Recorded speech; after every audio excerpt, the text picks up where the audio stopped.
আপনারা যারা প্রয়াগরাজে মহাকুম্ভে স্নানের উদ্দেশ্যে আসছেন তাদেরকে বলবো, আপনারা যে তারিখে স্নান করবেন তার ঠিক দুদিন আগে থেকে এখানে চলে আসুন। কারণ আমরা বেরিয়েছি 28 তারিখ ভোর 4টে, এখন বাজে 29 তারিখ সকাল 7টা।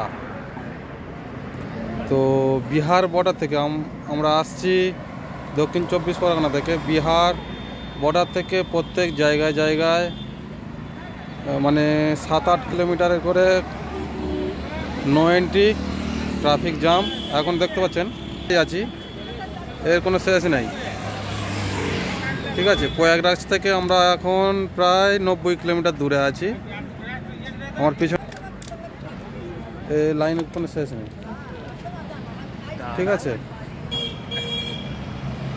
তো আর এই যে গঙ্গাসাগর মেলায় যেমন যেখানে বাফার জোন বা নো এন্ট্রি করে একটা টয়লেট বা খাবারের ব্যবস্থা, মেয়েদের যে টয়লেট করার ব্যবস্থা থাকে, এখানে তেমন কিছু নেই। আপনারা পারলে সঙ্গে করে বালতি মগ নিয়ে আসবেন, সমস্ত শুধু খাবারের জিনিস নিয়ে আসবেন না, যাতে টয়লেট বাথরুম করতে পারেন সেই ব্যবস্থা নিয়ে আসবেন।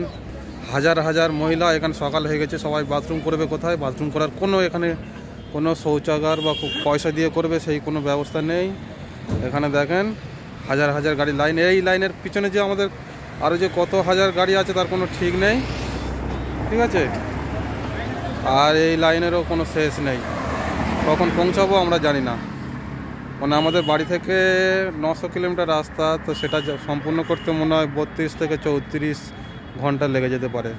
এই সবাইকে বলবো আপনারা হাতে সময় নিয়ে যা টাইম তার থেকে একদিন আগে আসুন, এবং ওই যে বললাম সঙ্গে বালতি মগ সমস্ত কিছু নিয়ে আসবেন যদি গাড়িতে করে আসেন। বেশিরভাগ এখানে সব যারা গাড়িতে, বাসে, প্রাইভেট গাড়িতে আসছে তাদের জন্য বলছি, এগুলো আপনারা সঙ্গে করে নিয়ে আসুন।